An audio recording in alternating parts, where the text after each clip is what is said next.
Good evening. Welcome, everybody. This is our fifth event in the Manitoba Safe at Home Better Book Club series presented by At Bay Press. Tonight, I'm very pleased to announce that the book club will feature Mary Barnes from Wasaga Beach, Ontario, and she will be talking with poet Ariel Gordon about her book, What Fox Knew. Before I get started, I'd like to just acknowledge that we are transmitting, or at least I am transmitting, from Treaty 1 territory in Winnipeg and the homeland of the Métis Nation. In addition to this, a few housekeeping items for everybody that's in the room and all the attendees. At any time, you can ask a question. And if you'd like to ask a question, there are a number of ways that you can do this. The first is that you can raise your hand. And to raise your hand, if you hover your mouse over your screen, you'll see a little icon that says raise hand at the bottom. If you click on that, I will be able to see that you have raised your hand and you'd like to ask a question by talking live, and you will be able to do so. The other option is that you can type a question in the Q&A, which I think is going to be on most people's screens at the bottom as well, right next to raise your hand. The third option is, of course, in the chat. You can mention a question in the chat, and I'll be keeping an eye on that to let Ariel and Mary Barnes know that you've got a question that you've listed in the chat.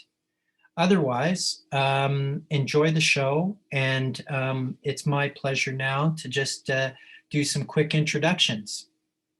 First off, I'm Matt Jodry. I'm the publisher of At Bay Press. It's been my great pleasure to make this book with Mary Barnes and with the At Bay Press team, and what a beautiful book it is. And for those that have joined tonight, you should all have received your free ebook copy of the book. And if you haven't, just type so in the chat, and I'll be happy to make sure that an ebook copy gets sent out to you. Oh, and there's Ariel showing off the beautiful paperback version of the book. So let's get right into it here. First, let me talk to you about What Fox Knew. This is from the market copy of the book.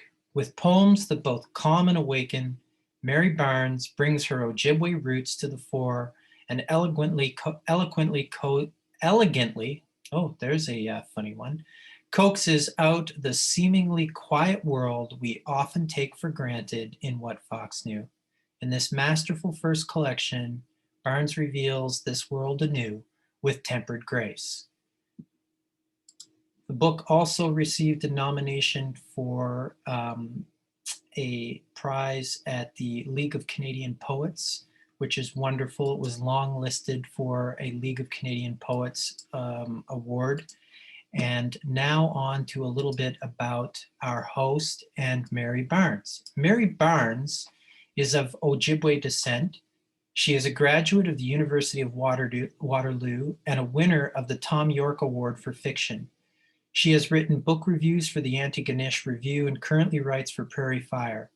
Her poetry has appeared in literary journals such as Prairie Journal, Tower Poetry Society, and Voicings. Inspirations for her writing come from the landscape of her youth and everyday encounters. She was born in Parry Sound. She now lives in Wasaga Beach with her husband Bob and writes, gardens, and talks to the birds. Also, Mary from time to time will send me wonderful photographs of butterflies from her garden, as she knows that I'm an amateur lepidopterist. And now on to the host, Ariel Gordon. Ariel Gordon is a Winnipeg-based author of 2 collections of urban nature poetry, both of which won the Lansdowne Prize for Poetry.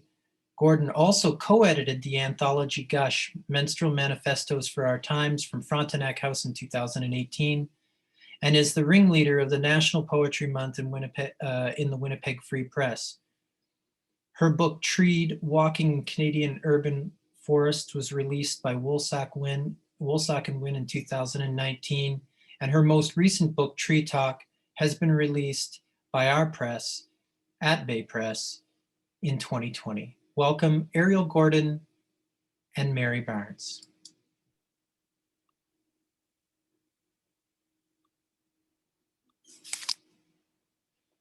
Mary, are you there? Turn on your camera, Mary. Yay! Greetings. Oh, well, I am so happy to be involved in this event. How are you doing today? I'm doing fine. How about you? Yeah, it's warmer here than it had been.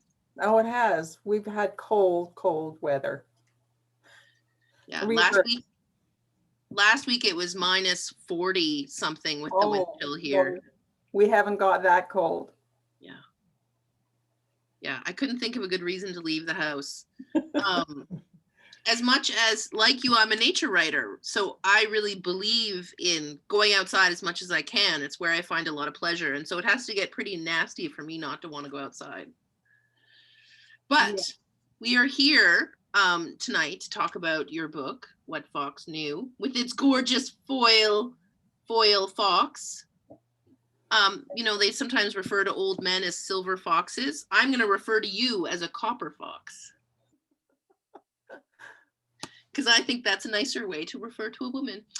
Okay, so how this event is going to work is that Mary is going to give us a reading from the book, about 10 to 12 minutes. We'll put the page numbers in the chat. Matt will put the page numbers in the chat in case you want to follow along. Then I'll ask some questions, and then she'll do a smaller second reading, and then it's up for more people. We want you guys to ask questions. We want you guys, if you've got a favorite poem from the book, we'd love for you to share it with us and read it aloud. And Matt and I have both picked our favorite poems, and we're going to read those. But at the very end, and as you'll see, it just popped up a poll. We have questions for you. And these are questions directly from Mary. So, this is an interactive event. You get asked questions about poetry. You get to hear poetry. You can speak to us. But we're so glad you're here, and we're so glad that we get a chance to discuss these poems and this author. So, Mary, are you ready? I'm ready. All right, I have to answer the question. Does anybody in the chat, what are you feeling? I'm thinking I'm going to put, what part of nature do you find appears most in poems? I'm going to put trees because that's how I want it to be. What would you put, Mary? I know it's your question, but what would you put? I'd do the same thing. Well, there are a lot of birds. You're very bird oriented. All right, so I'm going to turn my mic off. I'm going to turn my camera off. And so Mary will read to us now. Okay. So please welcome Mary.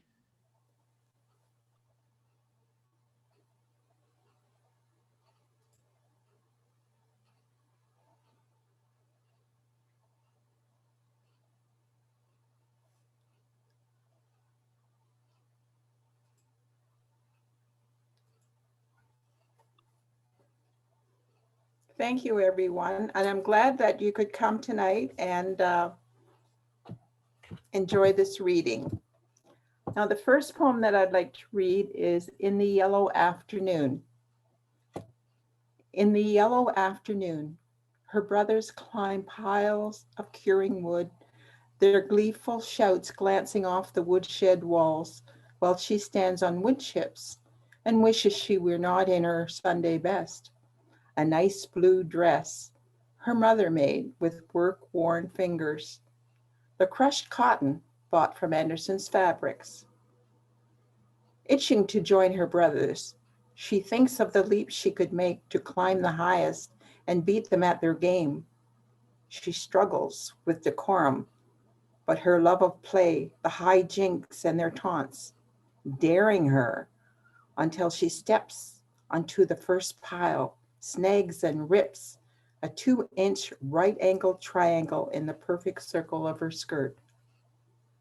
It will take some fine stitching to mend the hole. She waits for the scolding to come, but her mother's mouth is full of pins.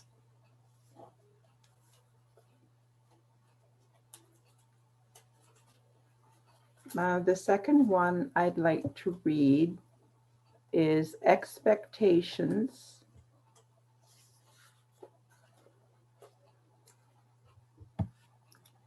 Expectations.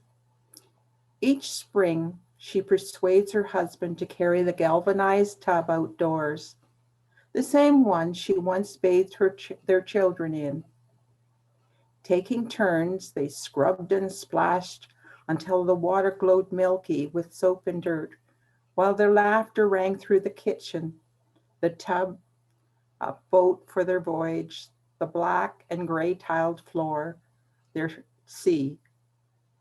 The vessel now ashore holds a lemon tree, the seed planted when the children grew up and moved on.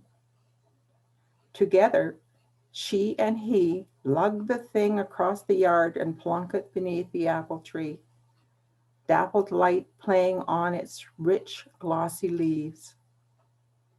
Each summer, while her husband works, she waits, a Penelope, watching for the tree to bear flowers, for the vibrant yellow fruit.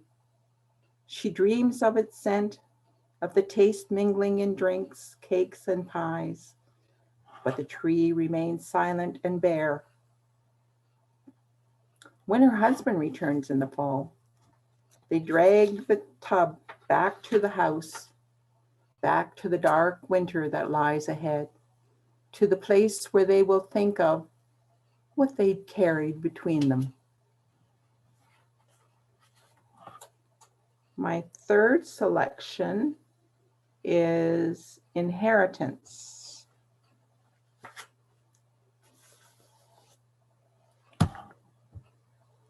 She is leafing through the albums of her mind, sorting and discarding, trying to pace the relations she wants to the story she intends to present, but images appeared angled and out of reach. Like dervishes, they spin and spin until they lie lifeless, jangled. The ancestors came, my mother says, out of countries beggared by war, depleted by famine, shackled by religious censure. Sailing on the first tide of hope, they slipped from chains, cold and binding, to step on shores less errant. They rose through the strength of their backs to create new generations who spread across the land like raiment. They lived and loved this way, a proud race, toiling, begetting, and spending for our benefit. Then one day we, their descendants, forgot who they were. Sepia photographs confined to attics, and we, the progeny,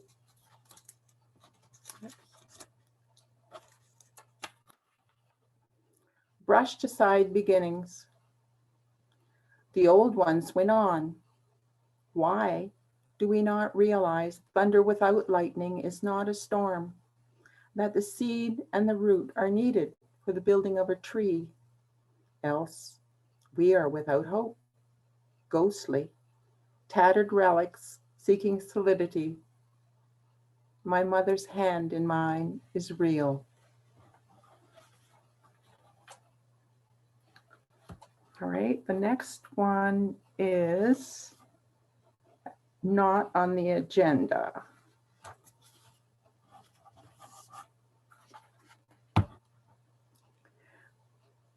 This land most times in the summer is dusty, the wind blowing the long grasses by the baseball field. The winter can be cold to the bone. Our people were meant to be hunters. You wronged our people, placing us on this land you call a reservation. We have lived here all these years like children banished to a closet. We do not even treat our children this way. Today, my sister works in white bread jobs to put food on the table. And last month, my Auntie Jane vanished when she went to the store to buy milk. The stone-faced cops ignored our pleas and said we were not on the agenda, just like those government shirts up in Parliament. Later, we found her blood on the snow outside town, and I wondered, how long will our people have to bleed?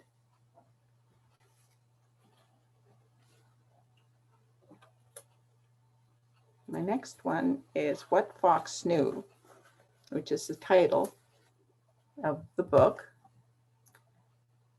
And this is What Fox Knew 1. What Fox knew was that the people living at the house were temporary. Their boxes crowded room after room. There was no unpacking. At noon, he watched from the hill as they hauled in wood for the cold nights ahead. Each evening, a fire burned brightly, smoke climbing the night sky. Then one crisp morning, the sun pink and rising from its bed, they left. Where, Fox could not say. Perhaps they crossed the river. They left the house, chilled and lonely. They left him a scrap of hard crust thrown carelessly on the snow. It would not last the day.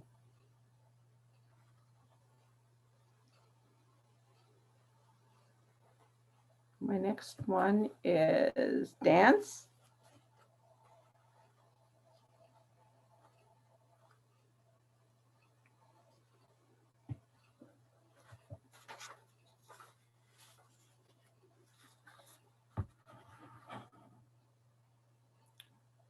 I walk upon the beaten path.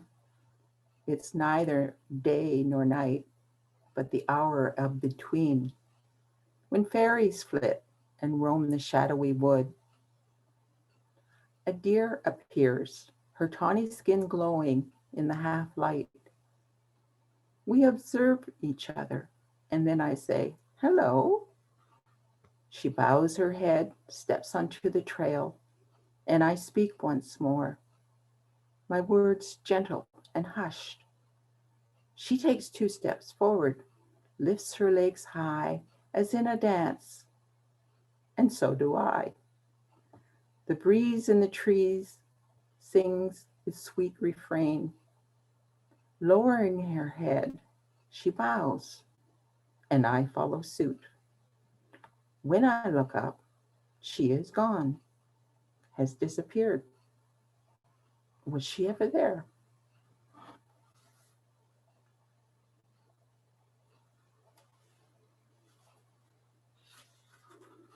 My next one is called Visit.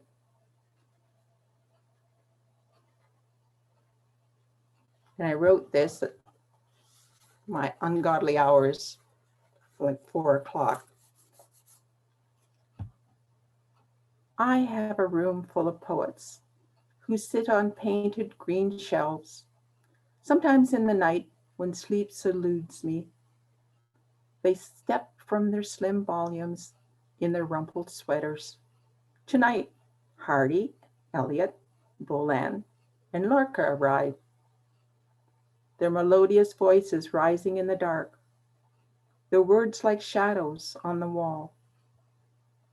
Flames from a fire, they rise and spread, each spark snapping into awareness, so quickly after the other that I fear to breathe. Eliot begins with, let us go then, you and I. Then Bolan tells me about wolves and elms, and Hardy, quiet in his corner with a gleam in his eyes, says, yes, trees even turning in their sleep. The fire is hot, and yet I thirst. I want to snatch every word, grasp their meaning. My fingers burn to light up the pages of my scribbler and fill me with hope. But wait, they have all gone, slipping back into their books while I was busily engaged. I hear Lorca singing softly, Ala Nana, Nana, Nana. and the quiet creature I call hope has gone to sleep as well.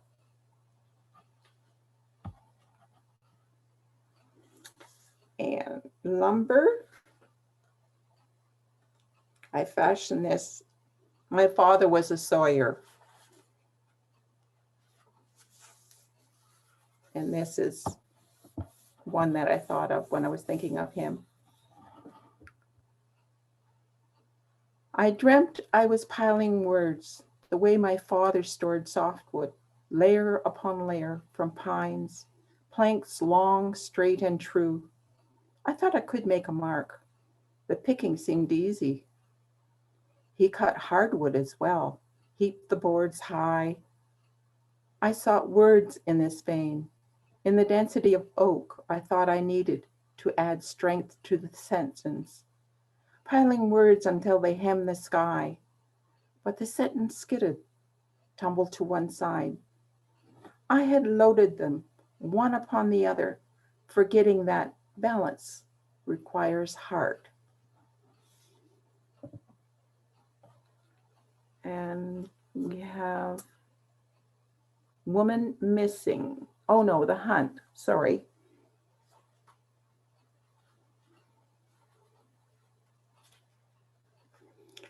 This is another one, a fox. Of course, he is an older fox, and he is contemplating his mortality, I think. Fox knew it was not important that he hunt the hare, catch it, and carry it up the rise. Fox knew it was not vital that he climb the rocky land near the river, deliver, and place it at the door of the den. No, winter had come. Snow now blocked the trails, and the growing burn in his chest made movement slow. His frame was thin. His coat had the wear and tear of a faded leaf. The scope of his terrain narrowed, the fire of hunting gone. He remembered springs past, his returns to the bottomland, peppered with new growth, where he once found moles, mice in the warm sun. But the pull of that dream, the constant ache in his heart, and he knew that the old ones were near. Perhaps in those cedars. He thought he heard his name, Wagoosh. Perhaps it was time to pare down, to relinquish the stars. Perhaps it was time to talk to wind. Now we come to women missing.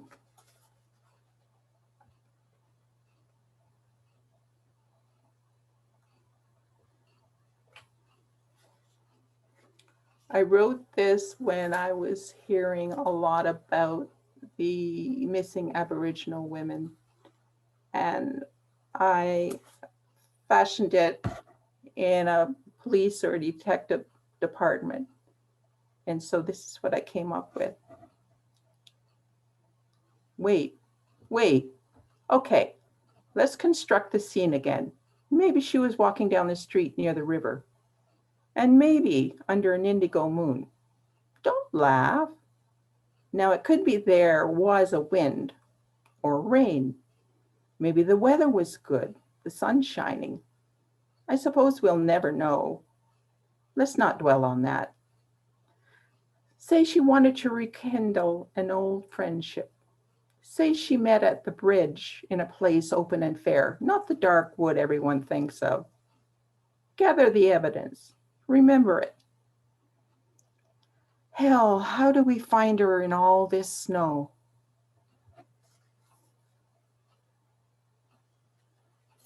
And the next one is The Awakening, which is a little longer. During the year that I was writing some of these poems, I had encounters with several deer. And of course that shows up in the poetry in the book. But this one, I went out on a cold winter day and it was icy, yet it was drippy. It was one of those miserable winter days, but I went out anyway. And this is what I came up with. The day after the ice storm, I go for a walk, treading the trail, my steps careful, mindful of any hidden ice, my head bowed, when I sense a presence. I glance up and see a deer, its face turned towards me. She takes a step forward. I do not move, and in the stillness, the only sound I hear is the steady dripping from the trees. How alive the air is, winter bathing us in its alabaster light. But I am a beggar here, wanting answers, wondering what awakening this is. My heart throbs, the fragile moment, not to be broken. Out of the past a memory, I see your young face, hear the laughter you brought with your teasing. We knew such felicity. The need to understand lies like a deep, dark river between us. The same one that held you fast in its cursed current, then in a blink of an eye wrenched you away. There was no warmth that day, despite the sun, despite the mellifluous notes of songbirds in the murmuring pines. Later, while the fox stood shyly at the garden's border, I heard the far-off whistle of the train headed south for the city. But my mind was on you that day. What could erase such sorrow? How to find the path beyond this river of discontent? Yet the river is not to blame. And here you are, my brother, I whisper. The deer flicks its ears once, then vanishes down the trail into the deep and dark forest.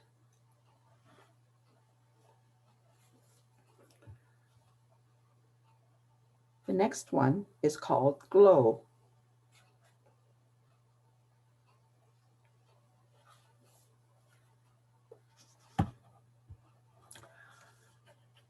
Why is it that apples glow like a full moon in an October sky? White, golden, red. Reminiscent, too, of summer's August month, of the bite of frost on a footprint significant in the snow. What is glow? The gleam of a train light on a track seeking the way, the shimmer of a dress in all that glitz. Where is glow? In the passion of a poem at midnight, writing the flame, the line. And this one on page, see, it's called In One Moment.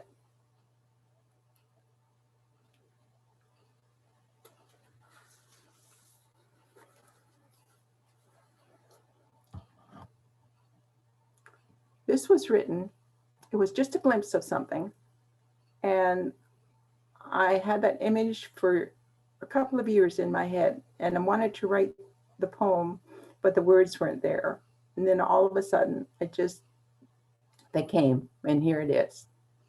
In one moment, the white-haired woman wiped her hands on her printed blue apron, bent to retrieve the paper someone had tossed on the porch. Eyes meeting mine as I drove past, and turning, she re-entered the house, her little white house, and shut the door. Thank you.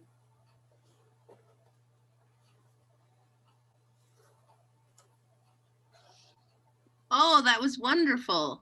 Can we have a clap? We need a clap in the chat. I want to see some clapping, you chatters. All right.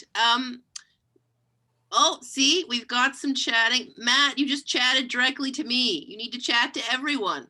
Remember, you have to do the drop down to all panelists and attendees if you want to talk to the entire room. See, there's clapping now. That's so nice. Thank you Okay. very much, everyone. Yeah, that was really lovely. And it really gave us like a sense of the range of poems in your book. Okay, now, unfortunately, we had a question in the chat, but it's gone now. I can't see it anymore. So we had one more question in the Q&A. So I'll ask that one because I think it's a really good question. It's a good question to start us off with our questioning. So Donna Diebold asks, in choosing an animal, why did you select the fox? That is, I wondered about the title of my book for a long time, but before we moved here to the beach, we spent a few months temporarily at my mother's old house up north in north of Parry Sound. And the morning that we were leaving, my husband was going out the door and he said, "Oh, look, there's a fox."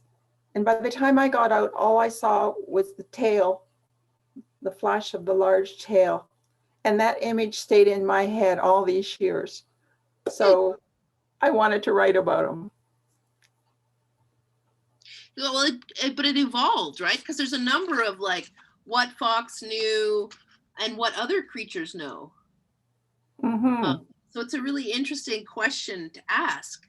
Like, what do we know, and what do the more than human know? So I really enjoy that as the device that's sort of like the meat that is the sandwich of your book.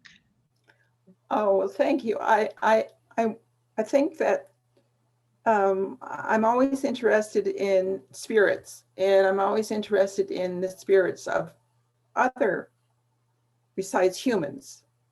And so that's another reason I wanted to write the book from that vantage. Cool. Okay. Give me 1 second. Oh no, it's gone. Matt, can you come on and ask that question from the chat? Because it's vanished again. There's so much going on in the chat that I lost it again. So Matt, you're gonna have to come on and ask that excellent question from Heather Sisinski. Hi, everybody. No problem. I can ask that question. Where did it go here? See, I can't scroll in the chat because I'm not the host. Yeah, no problem. Where is it here?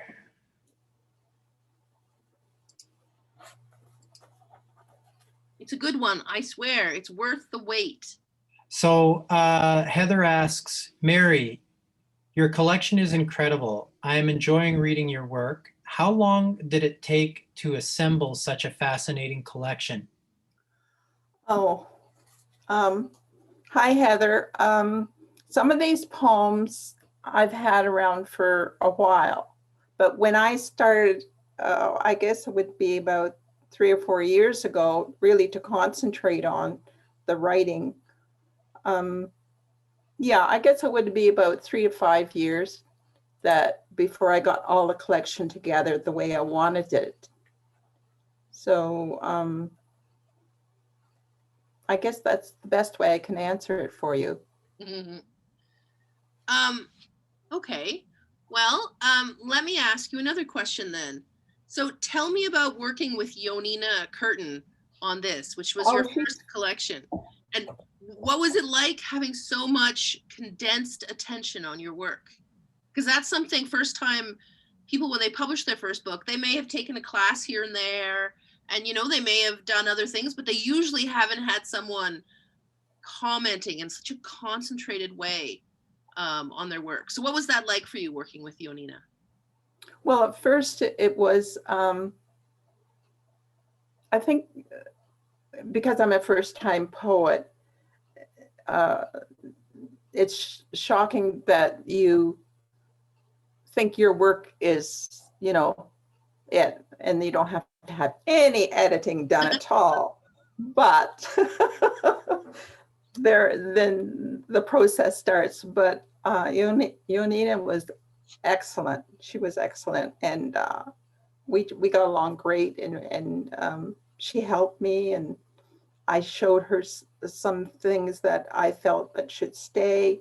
It was, yeah, we had a good working relationship, I think. Was it meaningful to have an Indigenous woman working with you? Your I name is Métis well, Icelandic. I think I asked for that because of that she could give me some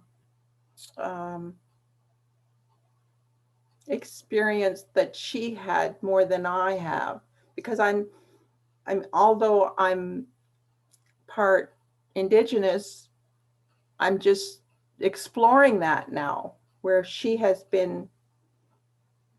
more experience that way, and I wanted to relate to that. Mm-hmm. Yeah, and I noticed with, though, you read was it the Inheritance poem, which I think is from your mother's, I'm guessing, because I don't know your specific story, that's from about your mother's heritage, right? Like the which one is it? Yeah, it's Inheritance. Where you talk about, that's obviously from the point of view of immigrants, right, to this country. Yes, And yes. then there are poems that are from the point of view of Indigenous peoples. So it was an interesting mix of those two perspectives. Yes, yes.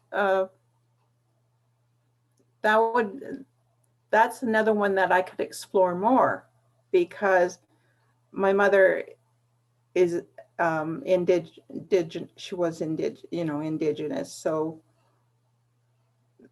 the relationship between the immigrants and the Indigenous culture, I think, in my personal experience, has to be explored more, because I just feel that I don't know enough. Mm. And growing up, you were growing up, so you don't really think about those things. Mm-hmm. Yeah. Well, and I think that's a really useful journey to go on. And I know that settlers like myself, really benefit. I really benefit from reading your words and your perspectives, on all of this. So yeah, I wanted to thank you for that. And I found poems like the one you read, Not on the Agenda, like really powerful. And I think people in the audience were like, wow, because that poem is definitely has, it's not just, it has a point, it has a message, it has an agenda, I guess. It has an agenda.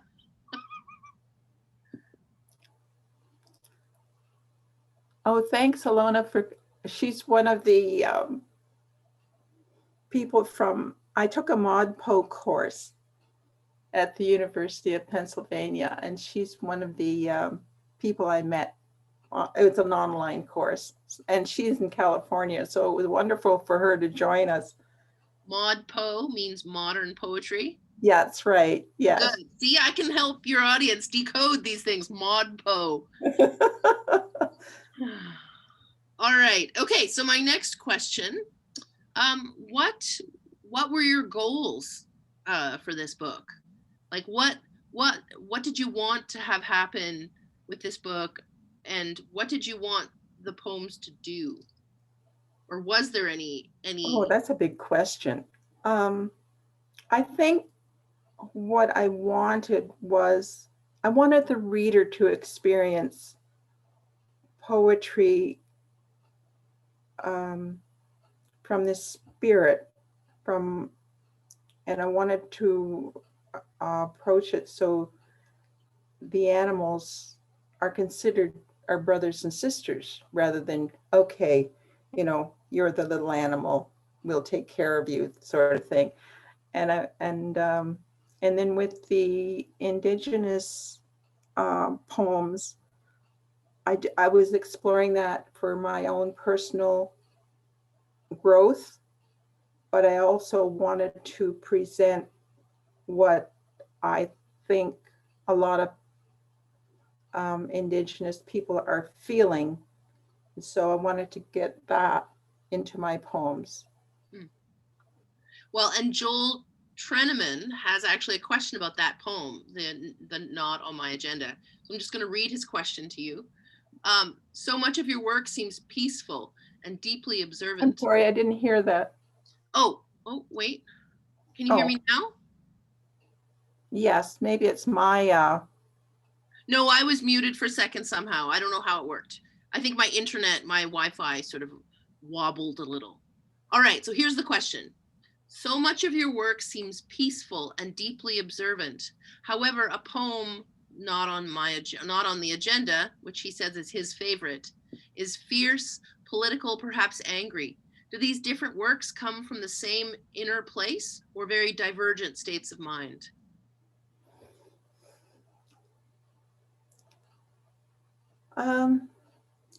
I think the mind and the heart of a poet contains so much that it's very difficult to say you have emotions of different kinds. And I think there is anger shown in some of these poems. And I think it's I'm at a loss for words now. Well, a poet can write about every emotional state or any emotional state, right? And you're writing, this is your first collection, so it covers like a wide breadth of your experience, you know, like. Yes, that, it does. Yes, yeah. It does, Ariel. And I'm hoping that people will see the poem for what it is, you know, and not related to some other aspect of life. I just wanted them to see that poem and try and understand what it's about and where the emotions coming from, and and other poems, just to sit there and enjoy it. Did you have I like to leave them with a thought too. Oh, go. So that when they leave, they'll be thinking, oh, yes, I'll have to think about that. Yeah. So did you think when you were putting the collection together of, was it like a symphony, ordering the poems and trying to lead up to emotional state and then leave it? Or how did you work out ordering the poems? I think there was no order to the way I wrote them. As you know, poems aren't. No. They come on their own. Yeah. But I found it challenging to put them in an order because they were so different. Mm. But I gradually came to get them in little groups and be able to say, okay, this one follows this. What I've sometimes done when I'm working on mine is I have it printed out. I have the manuscript printed out, and then I literally lay it down on the floor. Yes. Move the poems around that way because it helps me. I had to do that near the end. Yes. Yeah. And I find seeing them visually and moving them instead of just endlessly cutting and pasting. What about this? What about this? Scroll. What about this? Well, when I start writing, I always start with, of course, the image and then pen and paper. I find pen and paper first before I even get to the computer. And of course, there's always editing and re-editing. Yes. Donna Diebold has another question for you. She wants to know, she says, Mary, I'm really enjoying your poetry. When did you start writing poems? When did I start writing? Yeah, because you're a young woman of 29. So, I mean, you've got decades and decades ahead of you for publishing poems. But I want to know when you started, because this is a very accomplished first book. I've been writing ever since I could read, and I started reading at 5. But I didn't really seriously start until I retired from work. So you could say that in the last 20 years I've concentrated, but poetry, it's only been maybe the last 10 years. Huh. Although I've always read it. And I do have poems from high school that, of course, you never show. Yes. So what tipped you towards poetry? I think I've always liked the brevity of it, that you could put so much into such a small space.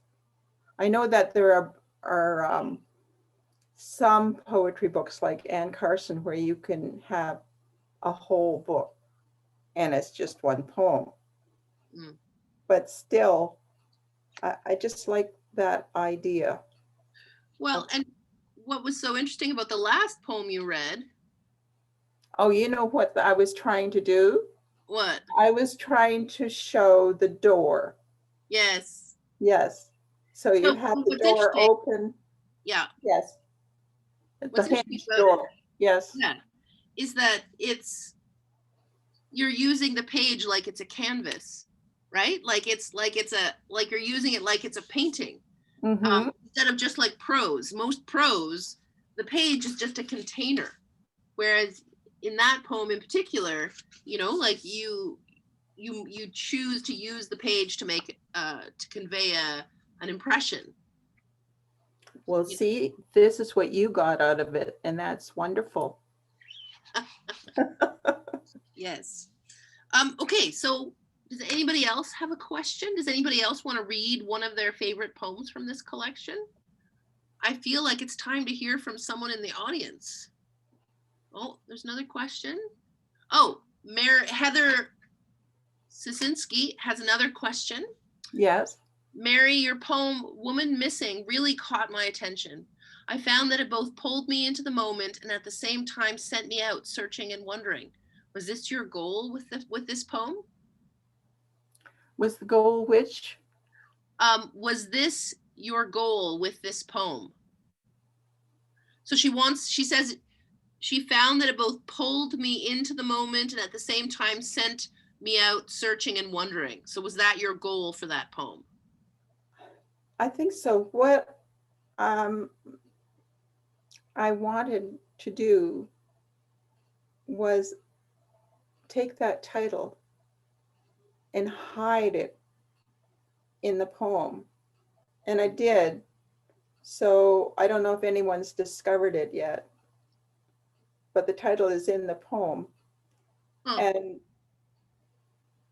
what I wanted to convey was that the title, The Woman Missing, is hiding, but she's still in plain sight. And people have ignored this over all these years. And it's what they call an acrostic poem. Mm. Yeah. So do you want to explain what an acrostic is if people don't know? Acrostic, usually the title is hidden and it's usually at the beginning of each sentence. So you can see the title. Yeah. Yeah. Huh. Except you've got an extra H. That's why I separated that last sentence. See, we're teasing out all of your secrets. Okay, Matt says he would like to read his poem. Okay, great. So Matt, you come on now and you read your poem. Hi, everybody. I'm back. Yes, I asked Mary if it would be all right if I could read what I found to be the poem. I can't say that it's my favorite poem by Mary, but for whatever reason, it seems to be the poem that resonates the most with me in the collection. I think there's a part of it that has a lot to do with nostalgia.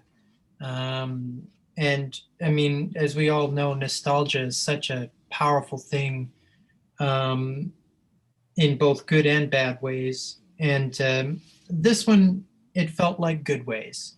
So the name of this poem is The Road. And this poem appears in the book on page 14 and 15. And I'm going to read it now. The Road. The afternoon sun slows my steps, and I pause at the end of the drive. If I turn right, I can walk down the long sloping road to the highway and stand by the mailbox where the postman brings news from the outside world. If I go north, I will come to the small village where I can purchase bread and milk, a bag of chips, orange crush. South takes me to town, all glitter and temptations, hot roast beef sandwiches with gravy, Saturday night movies in a dim theater. If I turn left, I can walk past tall summer grasses and chicories, blue heads nodding. The road brings me to a canopy of trees where the small birds sleep in the July heat. As my thin-soled sneakers crunch on the dry, lichened rocks, I begin dreaming of fairies and elves, of bears down in their naps. Or are they watching me search for the elusive poem? Perhaps it is caught in a nearby sprawling juniper, an empty page waiting for the words to descend pure in the sunlight, a gesture of promise and enchantment yet to come. Thank you for that opportunity to read this. It's beautiful. Thank you, Matt. Can I read mine now? Yes, you may. Okay, so I chose the poem on page 50 called The Gathering, or just Gathering. Nip of frost, wood smoke, apples, wind falls on the grass, Russian sage on fingers, bee balm leaves, later for tea. Inhale clouds, shadowing the sky, flush of sun, breathe night coming on. Thank you. Okay. Thank you so much. It was such a pleasure to like look through the manuscript and see which one, or the book, and to see which one I was going to read. Okay, so I have one more question for you. And then we'll see if there are any final questions from the audience. And if anyone wants to read their poem out loud, their favorite poem of Mary's, please feel free to put your hand up and Matt will turn your mic on. Okay, so what is nature writing to you? What does it do?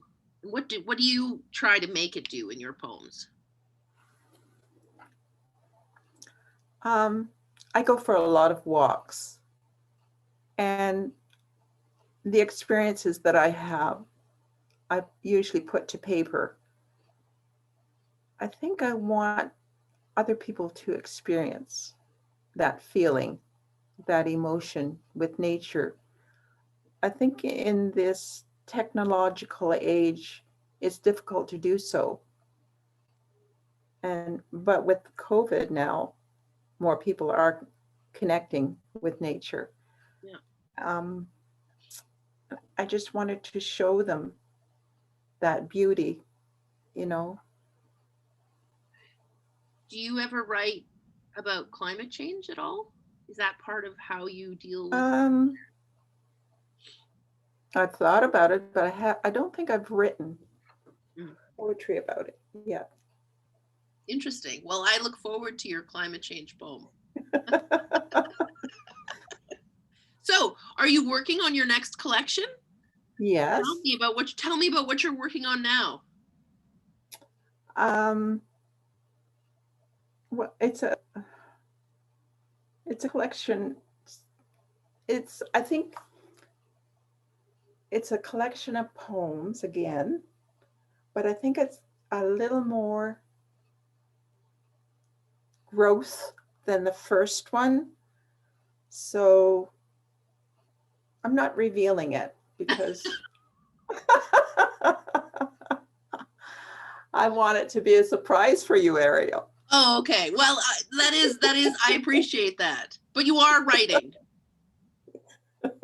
Has the pandemic been productive for you in terms of writing, or no different? Yes, because I've been doing other writing, and I've been busy. So that's a good thing. Okay, so we have, I'm just going to check. We have, Matt is going to do a draw for a free copy of the book, paper copy, sent out to one of the participants. But I just want to check. I just want to, like, if you want to ask Mary a question, you have to do it now. This is your last chance to ask Mary a question. So why don't we bring Matt on while people think of their final questions, and he can do the draw. And then hi again, everybody. I noticed that Ariel asked the $1 million question, which was, Mary, are you working on anything new? And I saw Mary, the look come over her face where she said, can I or can I not say? And I think it's safe to say at this point, we don't have to reveal too much, Mary, but what we can reveal is that Mary is going to be publishing a new book with us. So that we will say, so everybody who's in attendance does have something to look forward to. We won't give any other details yet, will we, Mary? No, we won't. I will call it mentally what Mary and Matt knows. Yes. That I don't know.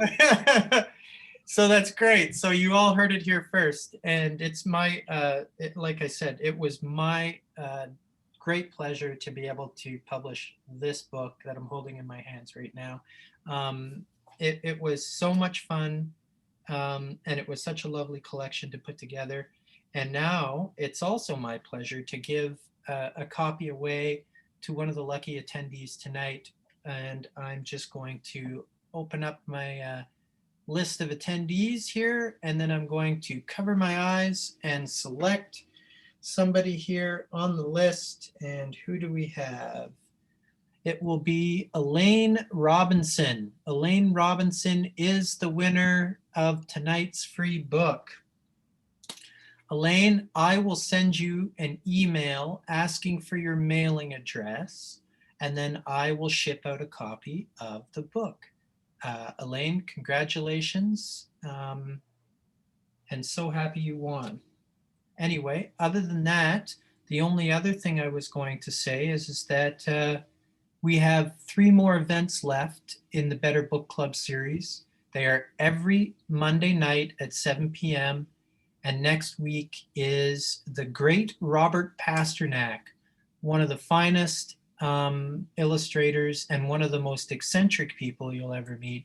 He is wonderful, and he's going to be very entertaining, I'm sure. So you won't want to miss that. And then I'm going to hand this back to Ariel so she can chat on the final closing with Mary. Thanks again.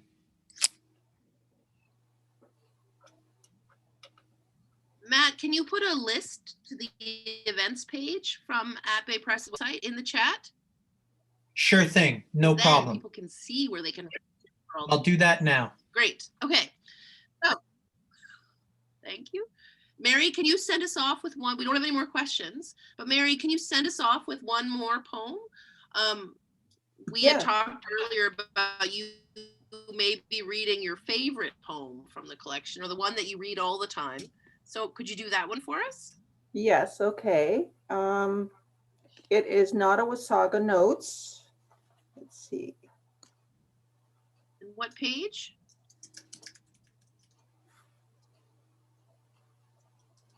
Are you asking for my favorite? The page number. Yes, do your favorite. Yes. Okay, it's not a Wasaga Notes. That's 84 and 85. Okay.